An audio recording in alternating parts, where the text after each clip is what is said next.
हिंदुस्तान से लेकर पृथ्वी की सीमा परिधि तक हर चीज अपनी केंद्र की ओर आकर्षित होती है। इस पृथ्वी पर एक ऐसा केंद्र है जो न केवल मानवता की आस्था और भावनाओं को बल्कि उनकी आत्मा की गहराइयों को भी अपनी ओर खींचता है। महाकुंभ क्या है वो शक्ति जो हम सबको एक सूत्र में बांधती है? गंगा।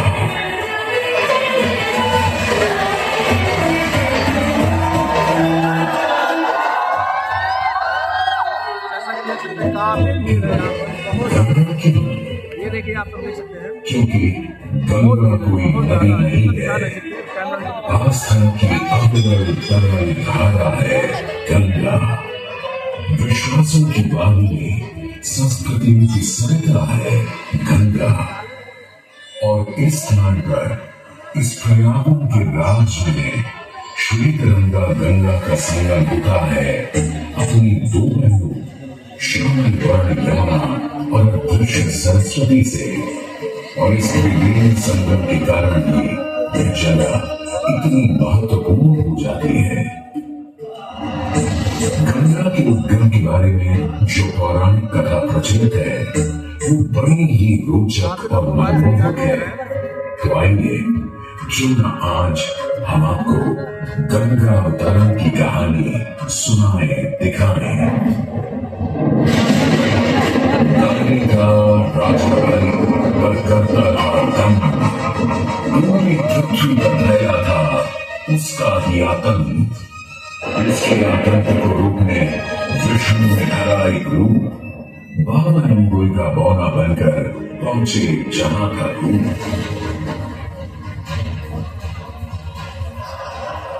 सारे दरबारी बौनी ब्राह्मण पर हंसे, पर बाली ने जब उसे दान मांगने को कहा तो उसने कुटिया बनाने को केवल 3 पग भूमि मांगी। पर जब बौनी ब्राह्मण ने भूमि नापनी शुरू की तो जैसे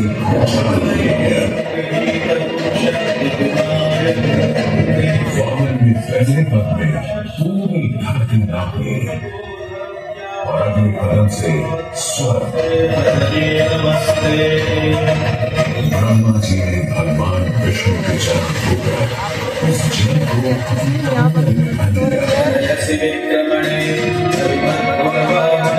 और अब वामन अवतार ने अपना 30वां पग गंगे से पर रख उसी पाताल लोक तेज मुक्ति दे दी।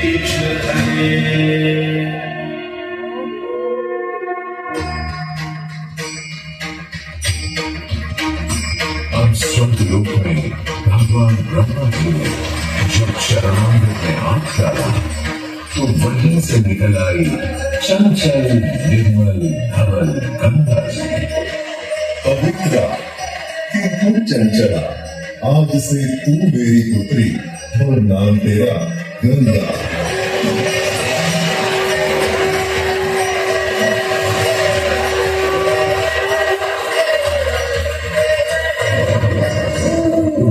कुछ समय बाद सतयुग में इक्ष्वाकु कुल के सूर्यवंशी राजा सगर ने सारे संसार को जीतने के लिए एक अश्वमेध यज्ञ का संकल्प किया।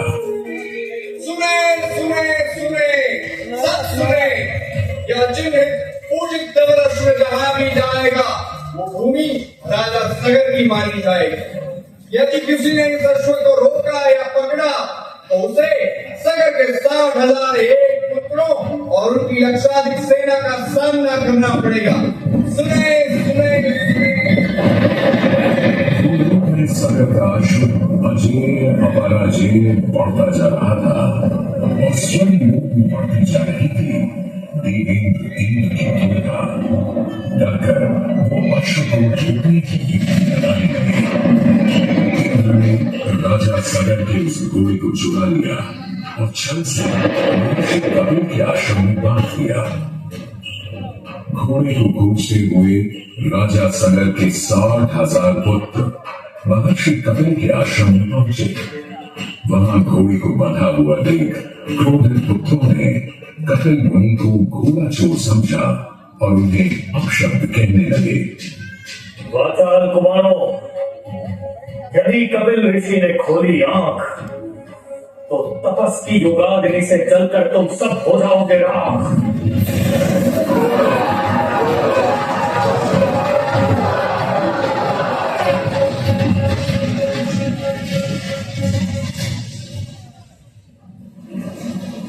उधर सगर थे चिंतित, न अश्व का पता था न पुत्रों का कोई समाचार। पिता का दुख देख पुत्र अंशुमन चल पड़े खोज पर। बहुत ज्यादा देर है, जैसा कि आप जब महर्षि कपिल के आश्रम पहुंचे तो देखा अश्व को और साथ ही अपने 60,000 भाइयों की भस्म को। महर्षि से की क्षमा याचना और पूछा तर्पण का उपाय। तुम्हारे भाई थे घमंडी, अविवेकी और अभिमानी। भस्म कर दिया उन्हें मैंने, जो उन्होंने मेरी नहीं मानी। गंगा जल, केवल गंगा जल ही दे सकता है मुक्ति उन्हें, जो भस्म हुए तुम्हारे भाई। अंशुमन को अपने भाइयों के तर्पण के लिए गंगा को लाने का बहुत मन था, किंतु किसी को राजधर्म भी तो निभाना था और राज भी चलाना था। देखते देखते 7 पीढ़ियां गुजर गईं, पर 7 पीढ़ियों के बाद समय आने पर राजकुमार भगीरथ ने राजा बनने से साफ मना कर दिया।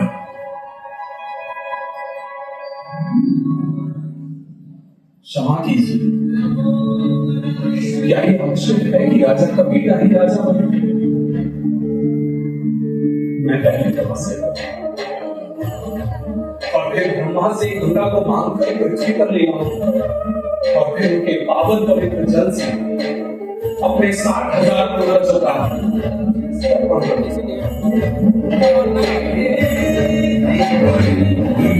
वर्ष बदले, ऋतुओं की हवा बदली, नदियों की किनारे बदले, किंतु भगीरथ का संकल्प गंगा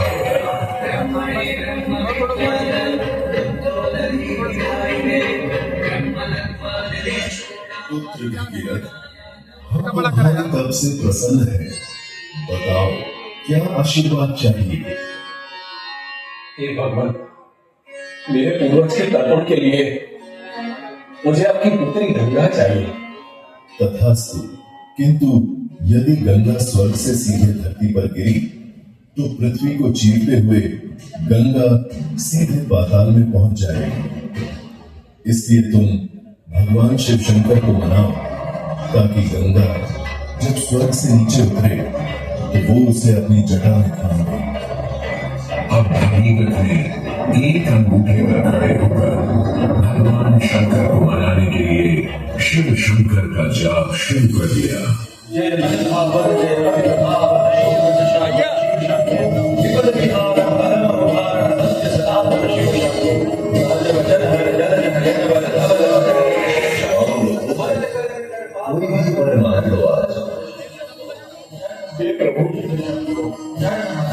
जब गंगा स्वर्ग से धरती पर गिरे तब आप बीच में उन्हें अपनी जटाओं में सांध ले, नहीं तो पूरी पृथ्वी नष्ट हो जाएगी। बस इतनी सी बात? ठीक है, ब्रह्मदेव से कहो शिव तैयार है, आने दो गंगा को, आने दो।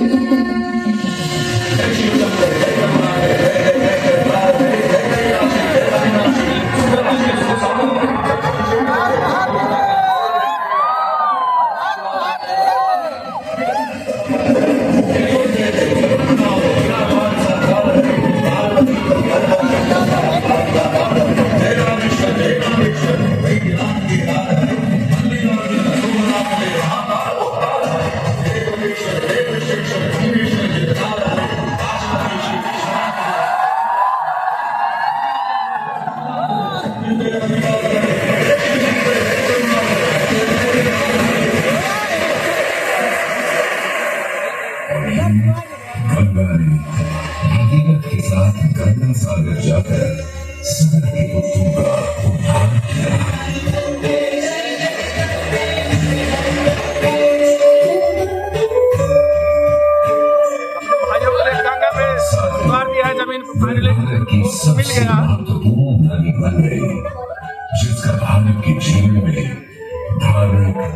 आर्थिक, सामाजिक, ऐतिहासिक अभियान अनंत है।